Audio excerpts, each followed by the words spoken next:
Hi, everybody, and welcome to Lovefraud Live. So, we're about a month into the coronavirus lockdown here in New Jersey, where I live, and I notice that I'm feeling a lot of stress. I haven't felt stress like this since I was with my sociopathic ex husband. I'm Donna Andersen, author of Lovefraud.com, and that's what we're going to talk about tonight. The stress caused by the coronavirus, which is very similar to the stress caused by a sociopath.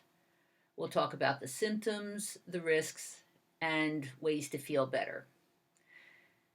Ever since this coronavirus pandemic got serious and we've been in lockdown, I've noticed that I often feel this low grade tension, kind of like a background electrical current that is pulsing through my body.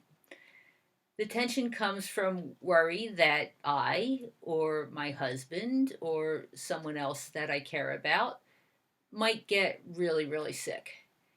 It comes from the fear that the economy is at a dead stop and so many people are suffering. It comes from not knowing what will happen next or when this whole mess is going to be over. I felt much the same way during my marriage to the sociopath.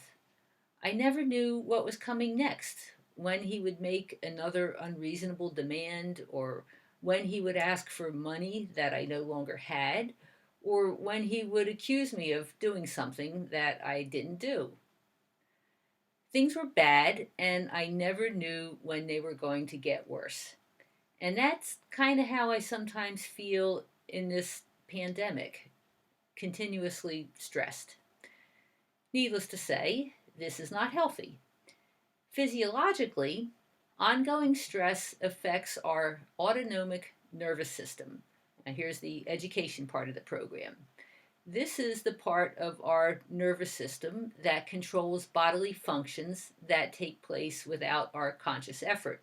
Things like breathing, our heartbeat, and our digestive processes. The autonomic nervous system takes in information about the body or the environment and then responds by either stimulating or inhibiting bodily functions. So, this autonomic nervous system has two states, the sympathetic and the parasympathetic. The sympathetic state is actually our body's fight or flight response, which is meant to mobilize us to deal with danger. When we perceive a threat, our breathing quickens and our blood flow is directed towards our muscles so that we can quickly take action if necessary. Now, on the other hand, the parasympathetic state is our normal functioning, our rest and digest response. Our heart rate and our breathing slow down. We're calm. We can digest our food. We can focus our attention when reading or anything else that we need to do. Now, we are not meant to live in the sympathetic state of vigilance, the fight or flight syndrome, for an extended period of time. We're supposed to get a short burst of energy and adrenaline to face danger and then return to a normal parasympathetic state. But that's not what happens when we're dealing with the sociopath or when we're dealing with the coronavirus. The stress comes on and it stays on. We don't yet know how this ongoing coronavirus stress will affect people, but already multiple mental health hotlines have reported a surge in calls from distressed people. In March, the National Disaster Distress Helpline saw an 891% increase in call volume when compared to March of 2019. People are calling because they are worried, anxious, depressed, and lonely. Now, officials are starting to talk about reopening the economy, but we don't know exactly when or how that will happen. So, it's too early to count on our stress being alleviated by improving circumstances, by the coronavirus dying off or the economy getting started. So, what do we do in the meantime? Well, here are some strategies that have helped me to deal with the coronavirus stress. And they're also the strategies that I used when dealing with the stress caused by my sociopathic ex husband. So I'm hoping that they will help you. My number one go to stress alleviator is exercise. For me, exercise is really important, and I've been active all my life, and I found that exercise is especially helpful in times of stress. For me, the more vigorous the workout, the better. A good workout seems to burn up that toxic stress that is racing around my body, and it helps me to sleep at night. In my opinion, a fast walk, if you can manage it, is better than a slow stroll, but certainly a slow stroll is better than nothing. I used to go to the gym, but since it's closed, I do indoor workouts at home. But during this coronavirus lockdown, I just need to get outside. So I'm lucky that I live at the shore and can walk by the ocean, which is really pleasant. I often try to practice mindfulness during my walk, but I will admit it's hard. Mindfulness means that I stop thinking about what I have to do that day or all my worries and pay attention to my natural surroundings and the experience of walking. This is difficult because my brain is always racing, but when I do manage to force myself to really pay attention to the sunshine, the wind, the water, my stress immediately disappears. Here's strategy number 2: talking to friends and family.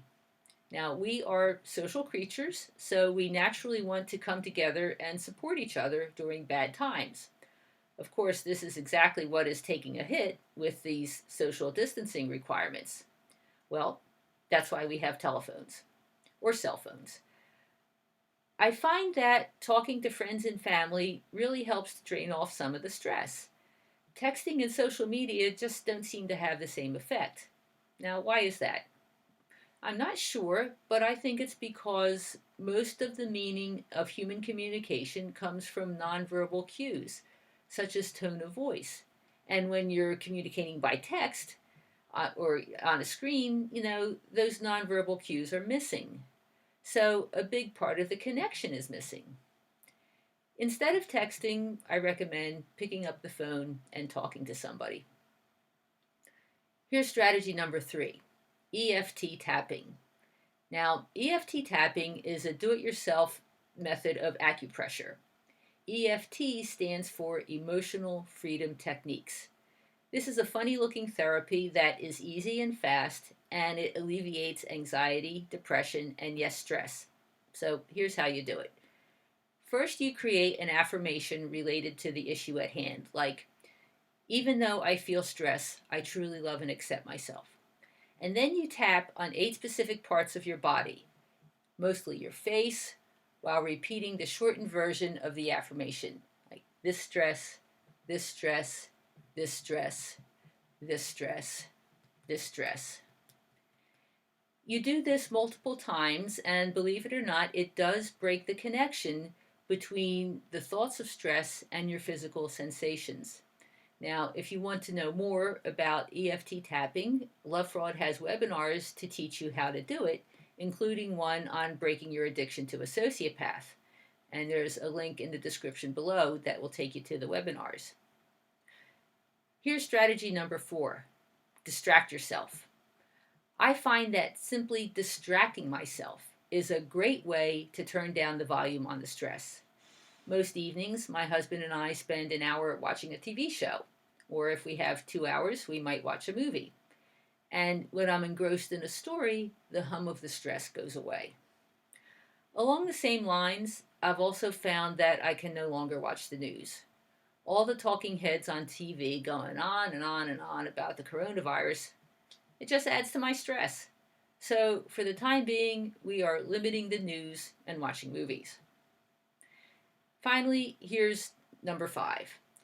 And this is kind of counterintuitive, but diving into the stress. Sometimes the best way to deal with the stress is to focus on it. Stress is a physical and emotional sensation, And often we spend a lot of energy trying to keep a lid on it so that it doesn't overwhelm us. But another approach is to actually allow ourselves to feel the stress, to bring it totally into our awareness. And when we do this, a funny thing happens. The stress dissipates. When we allow the energy to course through our bodies, it finds an exit point and escapes. The tension is gone and we feel more peaceful. So, these are some strategies that I've used in the past to deal with the stress caused by my sociopathic husband, and I'm using them again to relieve the stress of the coronavirus pandemic. So, try some of them out, and I hope that they'll work for you. Okay, well, let's see if we have see some comments. Look and see what kind of questions we have.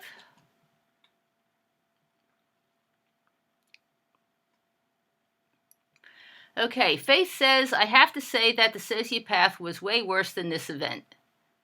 Fight or flight from him was extreme. That's why I know my body broke down. It took some years to get it under control. Yes. Well, I guess the good news is that the pandemic isn't as bad as what you've been through, but I'm glad that you've overcome it. Let's see what else she says. I can handle the stress better, and maybe my body knows how to stand. Yes, maybe my body knows how to handle the stress. That could be. I mean, you had the experience of being with the sociopath, and you know what it's like, and you know what you can do to alleviate the stress. So I'm glad that you were able to get some good use out of that previous experience. Ellie says EFT is a great tip. Yes, it is. It's amazing. It's just truly an amazing technique, and once you learn how to do it, you can use it for multiple issues. It can also help you to break the emotional connection between any memories that you have of any of the traumatic things that happened with a sociopath. It really does help you to overcome the experience. So, I mean, might be a way to start using the EFT by dealing with the stress from the coronavirus, and then perhaps expanding it to other areas, because it really can be a healing type of approach that actually doesn't cover up the symptoms. It makes them go away. So, and also there are practitioners, like some therapists and specialists, who can help you with EFT. Sometimes it might be necessary, especially if you're trying to deal with a lot of trauma. But, we have some webinars, or there's plenty of people who can help you to learn how to do it, and to help guide you through the process.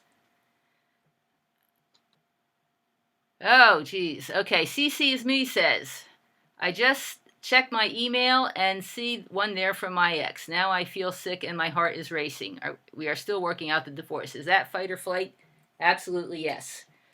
You are definitely having a PTSD or fight or flight reaction because of your ex, getting the email from your ex. One way that you might want to approach this is to figure out a way to direct your emails so that they go automatically into a folder, and then deciding when you're going to check that folder. I mean, one of the things that might help you is to gain control of when you are interacting or with your ex, and email is a form of interaction. So what that means is that you determine when you're going to actually deal with communication from him, rather than let him spring anything on you whenever he wants. So a way you can do that with the email, as I started to say, is to set up a rule in your email client and automatically send any emails from him directly to a folder, so that you don't see it pop up right away. And then whenever time you set up to actually check these emails, then you go look and see what he said. And what this does is it allows you to prepare for whatever he's going to say, or whatever demand he's going to make, or something like that, and not have it throw you for a loop. every time that he decides he's going to send an email. So you might want to figure out a way to schedule it so that you deal with it, but when you're ready to deal with it. Ellie says, it scares me that I don't want to be with a sociopath anymore. I know that sounds strange, but has anyone actually felt scared by the feelings of finally wanting to be away from them? Well, I imagine part of the fear is fear of change, fear of the unknown, fear that you don't know what's going to be coming forward, or what's going to happen now that this person is out of your life. So I think anything that you feel is reasonable, because emotions aren't supposed to be logical. You feel what you feel. So if you feel fear, then fine. The idea is, how are you going to respond to it, and how you're going to cope with it. My guess is that, of course, I don't know your story, but when you've been wrapped up with a sociopath and so focused on trying to figure out how to make things work with a sociopath for so long, and you realize that it's over, this is like a major shift in your life, and that can be scary. So I think it's understandable. There's nothing wrong with feeling fear. It just, whatever your emotions are, process them. Figure out a way to get them to run through your system so that you can let them go. All right, what else do we have? Veronica says, I wish that I had people to understand to talk all about this.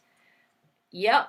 That's one of the hard parts. And this is actually the big difference between the stress caused by a sociopath and the coronavirus, is because everybody knows what's going on with the coronavirus, and you can all commiserate, even if you have to do it at a social distancing space. But a lot of people do not understand what happens when you're involved with a sociopath, and that kind of makes it feel lonely. I'm glad that you're coming here to this little chat that we have on Tuesdays, because I know that it makes it so that you don't feel so alone, because other people do know what you're talking about. And there are also some other online groups, meetup groups, things like that. So the more you become aware of the situation and make connections with other people. A lot of people know about it now, although maybe not people in your immediate in your immediate circle of friends. But you can connect with people who certainly know what goes on in these situations. All right. Okay. Brenda asks, much like one can be an alcoholic or other mental disorder, if a person admits to a sociopathic diagnosis, is there any chance of maintaining a relationship or friendship? The short answer is no. There's a big difference between a sociopathic personality disorder and other types of mental conditions. They aren't the same. Like, for example, if somebody is alcoholic, that's essentially an illness. The same thing if somebody has depression or even bipolar disorder or something like that. Those are considered mental illnesses. Now, the difference with the sociopathic personality disorders, including antisocial, narcissistic, borderline, histrionic, and psychopathic, is that this is a way of being, and these approaches to living are totally integrated into the person's personality. So most people who have either antisocial, narcissistic, or psychopathic personality disorders don't think there's anything wrong with them. Quite a few of them actually view themselves as superior to the rest of us who have these stupid things called emotions and a conscience. It's a little different with borderline because the borderline people definitely do suffer because of their condition. Unfortunately, though, they tend to interact with others in similar ways that the people with antisocial, narcissistic, and psychopathic disorders do. But if someone realizes that they're a psychopath and the person is an adult or a narcissist or antisocial, there really is no known therapy that can make them um, healthy. There might be improvement, like for example, if somebody like used to yell at you 20 times a week and they yell at you 15 times a week, well, that's considered to be an improvement. But is that still somebody that you want to be around? Probably not. So there's limits to how much someone with one of these personality disorders can actually um, be different, because the bottom line is what they are missing is the ability to love and the ability to authentically care about other people. And that's not coming back. Once a person is an adult, they're not going to be able to develop that. So if you realize that someone is disordered, the best thing to do is get them out of your life. Okay. All right. Well, that looks like it's about all the questions that we have tonight. So thank you all for being here, and we'll be back next Tuesday for the next issue or next episode of Lovefraud Live. Good night.